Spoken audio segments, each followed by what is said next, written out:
All right, this is Rob Consu of Radio ITG for our first quarterfinal match of the afternoon here. It is going to be the top-seeded Celebrities versus the bottom-seeded Time is Running Out. We are going to be on the Fire Isle here. Favorite map pick of many people because the Flame Isle is pretty easy to control your opponent. I mean, basically, everybody's going to go out to the flag stand. There is a gank around back, but currently at the beginning of the match, it's guarded by a couple lesser Flame Sentinels. There are some more way around back of that gank, but nobody ever messes with those, and they're pretty much not a factor. So, in the beginning of the match, basically, you can force an 8v8 conflicts. And if you believe that you can out-trump your opponent on 8v8, then you know Fire Isle is a good map pick, and you can gain an advantage early in the map. As we see, both teams are pushing out low on Fire Isle over that flame pit right there. It slows them down, lights them on fire, but a couple global heals later, and you're doing quite all right. As we see, out is pretty much at 100% right there. And we're going to go ahead and square up here just shortly sided towards the cell base around that flag stand area. And both of these teams are going to go ahead and engage on each other. And just going to go ahead and get a probe down in on what Cell is doing right here. We have got Saki. He has a Dervish Warrior with the avatar of Grenth.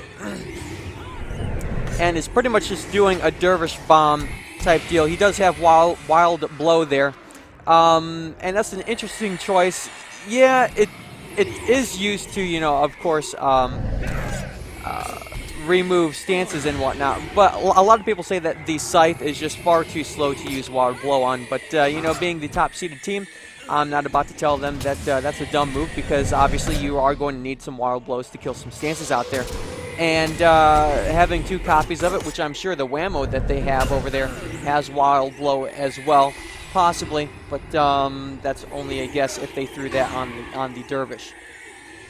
So, and as we see already at 1 minute and 45 seconds, Time is Running Out is retreating fast. However, they are retreating low, which I cannot tell you how many times I have seen people retreat low, either back to their base or out of their opponent's base, and it's nothing but pain because of that lava pit.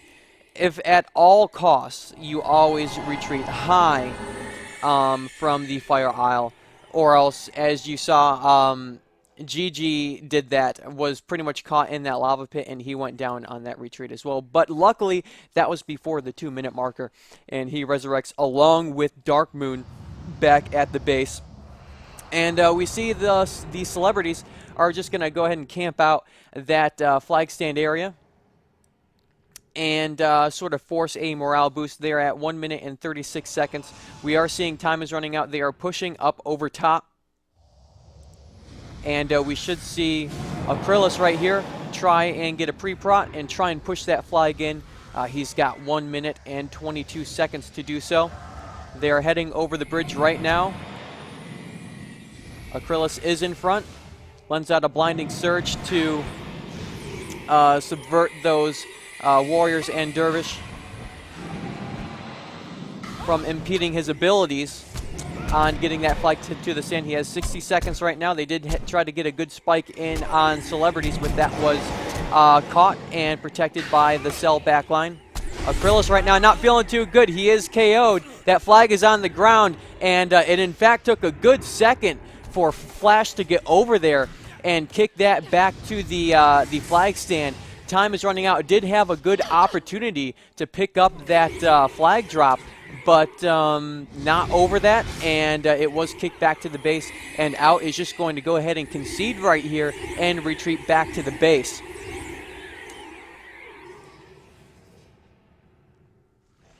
Three minutes and 50 seconds, so Acrylis is going to resurrect very shortly here, and in fact Cell is going to push into the base of Out now that they have secured themselves a morale boost. And without a member down, that is going to put them at 100% morale. So there's really no reason for them not to push into the out base. Right now, fighting their way over that top bridge, top side into out's base. Cleared off both of those archers right there. And right now I'm spying on Edic, spamming out fires. Your typical Searing Flames build is what he is running. Just going to spy up Wise right here. They are running 2 Paragons. A lot of people criticizing Cell that they are only around because of the overpowered Paragons, but as I have commented many times before in the past, that's what gamers do. They exploit the hell out of the rules of the game environment. And as it's proven right here, the people that exploit those rules better than anybody else are going to find their way in the championships and in the top seed at that. We do see Acrylis has fallen yet again. Of course, Acrylis is the primary flag runner of Time is Running Out.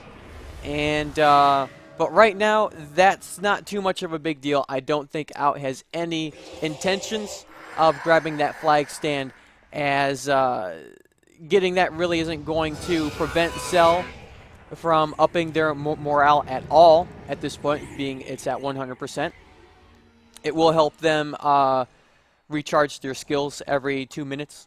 So, you know, say if a 2-minute marker is rolling up on the morale boost, you might want to try and cast one of your high recharge spells, and you know, it will instantly recharge. But other than that, that flag stand is doing absolutely nothing for Cell. And unless if Time can make a strong push and hold it for 2 minutes, it would do absolutely nothing for Out to even attempt to capture that flag stand.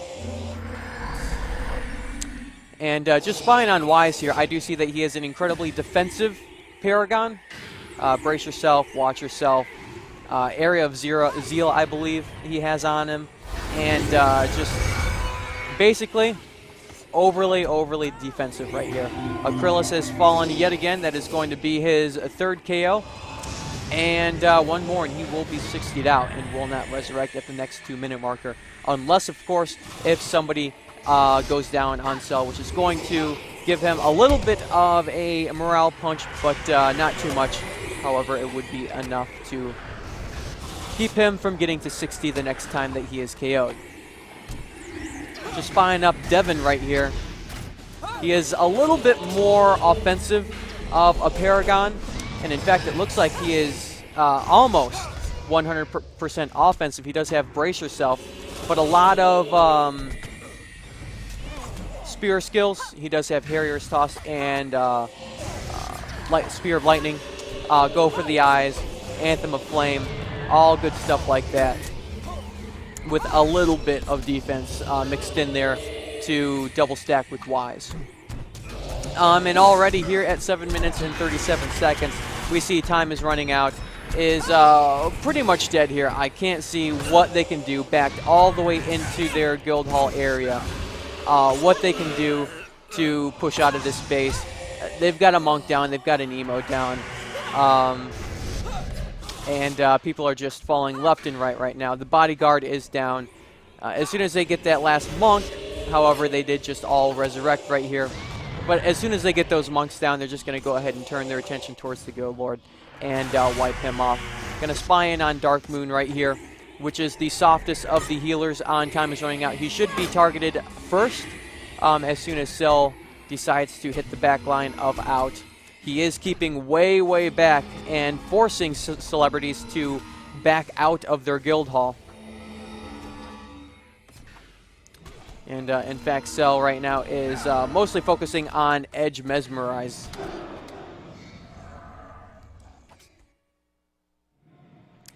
But now that Edge is down, I really can't see anybody that would be standing in their way. Although, looking over Time is Running Out's build, looks like all of the offensive capacity of Time is Running Out is basically running the same thing. I would venture a guess at Spiritual Pain, Warstrel's demise being that they are all Mesmers. Dark Moon did pre-prod himself, but that shouldn't stop Cell too much from punishing him. Cell does have a lot of AoE, especially with that fire spammer. And then, of course, the Dervish has a little bit of AoE. So we are seeing a lot of the Mesmers go down. However, right there, we did see they focused on Dark Moon and got him down. Should be seeing Acrylis go down next with him being soft. However, he is a global healer and is way far back out of the action. It's going to force Cell to push up on him, take Acrylis out, and then they're going to turn their attention towards the Monk that has not yet been killed, wipe him out. However, this is just before 10 minutes, so everybody is going to respawn except for Acrylis and Dark Moon.